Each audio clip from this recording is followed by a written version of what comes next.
Eu acho muito incrível que os adultos não se dão conta do tamanho do malefício, do tamanho do prejuízo que eles estão trazendo para os próprios filhos. Da confusão que fazem na cabeça das crianças. Exatamente. Eu, agora em acalmar os ânimos, eu me lembrei de um slogan da doutora Estéria e da doutora Pétala, que é a importância de soluções de conflitos jurídicos de forma amigável. O que significa isso, doutoras, para vocês? Esse conceito, né, que é o que a gente busca lá no escritório, não só para a área de família, mas para qualquer caso que a gente vai enfrentar, é para não ter briga mesmo, sabe? Assim, porque a briga desgasta muito ambas as partes. Sim. Então, a gente tenta evitar esse desgaste das pessoas, das relações. Óbvio que principalmente no direito de família, em razão de muitas vezes ter crianças envolvidas. O pai e a mãe vão ser sempre o pai e a mãe. A gente está falando aqui de divórcios. Divórcios ou questão de guarda, pensão alimentícia. Mas em tudo que é processo, hoje em dia, a gente consegue chegar num acordo.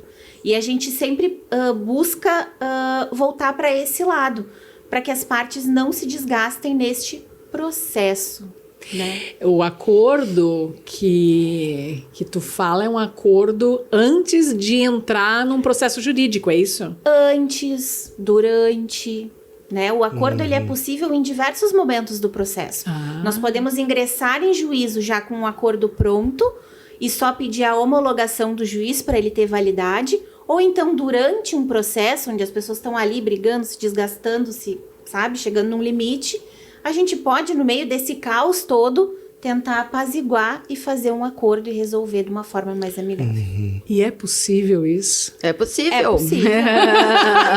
Por mais incrível que Por mais incrível. Eu pergunto, né, meninas, porque a minha especialidade são os relacionamentos afetivos, né? Sim. E nesse cenário eu já vi muitos conflitos, inúmeros conflitos, né? Principalmente por situações mal resolvidas entre as partes, né? Literalmente mal resolvidas entre as partes, e que por motivos às vezes muito, eu diria, até fúteis, motivos que não são tão relevantes, gera-se uma guerra entre as partes. E quando tem filhos, eu acho que isso é uma questão muito, muito, muito delicada, porque essa criança vai receber esse impacto negativo dessa guerra. Com certeza. E eu acho muito incrível de vocês a habilidade que vocês têm justamente para evitar esse caos todo, sabe? Evitar esse conflito.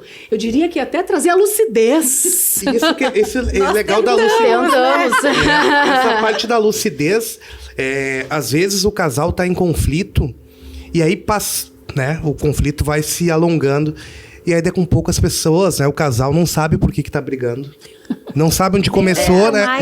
Não lembra mais, Eles né? estão tão envolvidos naquela discussão que param pra pensar, pois por que eu tava irritado mesmo? E aí não pode ser um profissional, né, o responsável por incendiar ainda mais a questão, né? Colocar mais lenha na fogueira. Não é bom. E nem pro próprio profissional. Pra gente também não é. É muito mais bonito pros nossos clientes que a gente diga, olha que satisfeitos que eles estão, porque nós estamos aliviados com uma situação. Porque lembrando que a questão, né, familiar, a questão que inclui filhos, principalmente, não é um negócio onde a pessoa nunca mais vai ver a outra parte. Então, elas não vão se reunir numa mesa e ali acabou, eu assino aqui, tu assina ali. Não, elas vão ter que negociar a vida inteira, né? Enquanto os filhos, elas vão ter que negociar pequenas coisas, uma festa, uma ida ao colégio, uma doença, uma viagem. Então, elas vão ter sempre. Então, a gente tem que abrir esse diálogo. Por mais que, num primeiro momento, as partes entendam que não é possível,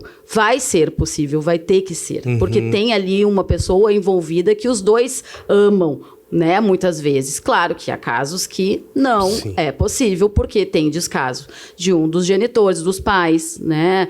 Enfim, tem alienação parental também, que muito praticada. Acontece isso bastante? Demais, porque as pessoas, num primeiro momento, acabam usando o que tem de mais importante para atacar a outra, que é o amor dos filhos, né? É o vínculo afetivo. Então, tentam, às vezes, destruir isso em relação ao outro... Até por questões de mágoas, né? Suportando ali, bom, enfim, né? Tu deve presenciar muito. Sim, sim. E então a questão fica ali a briga. Eu quero a guarda só pra mim, quando na verdade os dois têm condições de fazer isso perfeitamente. Os dois querem dar amor pra essa criança. Ruim é quando não querem, quando nenhum dos dois, porque acontece também, né? Sim, imagino que sim. Então, muitas vezes esse encargo sobra para os avós, né? Muitas vezes. Esse é, inclusive, um dos nossos argumentos, né? Para os pais enxergarem, poxa, ele também quer. Que bom que o pai também quer cuidar do teu filho, ou que bom que a mãe também quer. Vocês querem a mesma coisa. Então, que é o bem daquela criança. Tem que achar um jeito, enxergam. Achar um jeito de organizar uma forma que, no primeiro momento, pode ser que eles não precisam ter este contato. Mas a gente pode fazer esse contato. Um profissional que dá confiança da pessoa pode fazer. Então, o próprio judiciário também. Nós temos ferramentas no judiciário, mesmo que já tenha, como a doutora Esther falou, um processo ali em andamento, a mediação é um instrumento muito valioso que a gente pode utilizar, que é o próprio judiciário dispõe. A gente pode pedir, olha, a gente quer que vá antes para uma audiência de mediação, para que as partes ali consigam, entre elas, acharem uma solução. Porque o juiz, ele é um terceiro na rotina, né? Ele vai definir o que é melhor para o filho de cada um, ele vai definir o que é melhor para a rotina de cada um. É muito melhor que as partes decidam. Sim, elas vão entender muito mais, né? Óbvio que dentro de um limite legal, que sempre é o que? A prioridade do bem-estar, preservando sempre o bem-estar da criança. Então, todos os acordos, obviamente, que têm que ser feitos preservando o bem-estar. E esse mecanismo de mediação é solicitado pelos advogados. Isso. Nós temos, inclusive, lá no escritório uma parceira que ela é mediadora. E eu achei muito interessante que uma vez ela disse assim, que um dos argumentos dela nas sessões de mediação é que ela diz assim, fulano, o senhor ama o seu filho? Fulana, a senhora ama o seu filho? Que bom, mas o juiz não ama. O juiz ama o filho dele. O juiz ama o filho dele. Então, ele não vai decidir no processo com o coração, com o amor pela criança. Então, é muito mais vantajoso para o filho de vocês que vocês amam, vocês decidirem, vocês chegarem num acordo, levando em consideração o melhor para o filho de vocês. E eu vejo, pelo menos alguns casos que eu atendo, que mesmo que o acordo seja feito, há um desrespeito do próprio acordo no andamento da carruagem, sim, também, sabe? Sim. E aí há um desrespeito. E eu acho muito incrível que os adultos não se dão conta do tamanho do malefício, do tamanho do prejuízo que eles estão trazendo para os próprios filhos. Da confusão que fazem na cabeça das crianças. Exatamente. Né? Eles fazem um acordo bonitinho, como dois adultos conscientes, maduros, pessoas ali que estão, né? E lá pelas tantas, a coisa começa a desandar. Isso é uma percepção minha ou isso acontece mesmo? Acontece. Por isso que tudo que se refere à criança, principalmente, é revisável, né? Então, hoje, por exemplo, o pai tem melhores condições do que a mãe de suprir a necessidade daquela criança. Vamos pedir lá um valor, ou o próprio pai às vezes oferece um valor X de pensão alimentícia. Mas amanhã mudou a condição. Bom, então, se não for possível fazer um novo acordo, aí se busca, claro, o judiciário para que aquilo também seja revisado. Assim como o contrário, que bom que se melhorasse a condição de todos, né, depois de um momento. Bom, então agora eu vou passar a dar mais, a oferecer mais para o meu filho. Assim como guarda e as visitas. As visitas não, que hoje a gente não chama mais de visitas, né? Chama o quê? É convivência, né? Porque não é uma visita, o pai não é visita, nem a mãe é visita, né? Embora fique com a guarda de um ou de outro, ele vai conviver com aquela criança da mesma maneira. E quais são os tipos de guarda que existem? Aí nós temos a guarda compartilhada, que é a regra, hoje em dia, né? No primeiro momento, tá? O que é a guarda compartilhada? A criança vai andar na casa de um ou de outro, sem regras? Um pouco comigo, um pouco contigo, sem rotina? Não é assim. A guarda compartilhada só significa que os dois vão ter aquela condição de administrar a vida da criança, vão ter opinião sobre a escola, vão ter opinião sobre o que é melhor, qual a atividade de lazer que ela vai ter, ou onde ela vai frequentar. Então, eles vão ter esse entendimento e essa obrigatoriedade. Mas a criança mora em uma das casas ou nas duas? Não, pode ter residência fixa em uma das casas, né? E aí, sim, regularizar ali a convivência do outro genitor que não está com a residência fixada em prol dele. Pode acontecer de ficar uma semana na casa de um e a outra semana na casa de outro? Pode acontecer, né? Mas a gente chama até, não tem nada legalmente específico em relação a isso, mas entendimentos de jurisprudência que é a questão da guarda alternada, né? Que a gente chama guarda alternada. Né? É um nome que se criou, enfim, mas não é o ideal, né? Geralmente a gente ia viver com a mochila nas costas. Sim, imagina, né? E eu conheço casos de semana por semana e conheço casos de dia.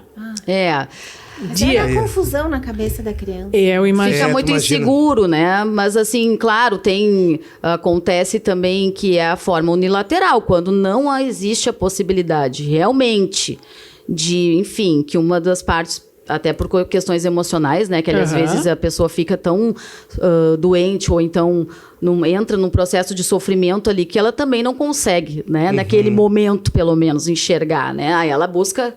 A gente, enfim, temos aqui, ó, nosso anjo também, que a gente indica para nossas clientes.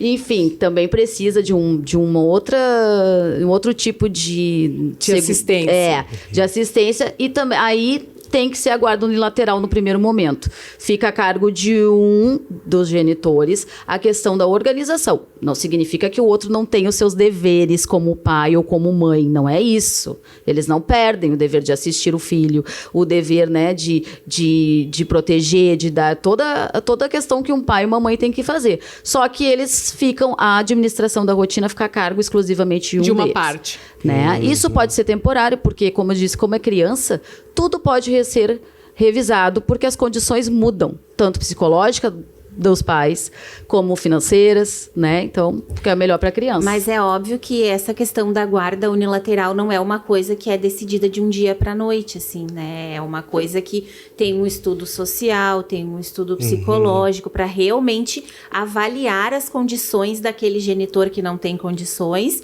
e também do genitor que está se dizendo em condições de ficar com a guarda da criança. Sim. Porque a gente vê, às vezes, muitas mães nervosas nesse sentido de eu vou perder a guarda do meu filho, porque o pai isso, o pai aquilo. Gente, não é assim. Né? É feito todo um estudo com profissionais especialistas naquela questão para poder avaliar se realmente é caso de ser uma guarda unilateral que é a exceção, né? Não é a regra. Sim. Porque o que mais conta, na verdade, é manter aquela família unida, né? A convivência da criança com o pai e com a mãe. Não afastar os genitores, né?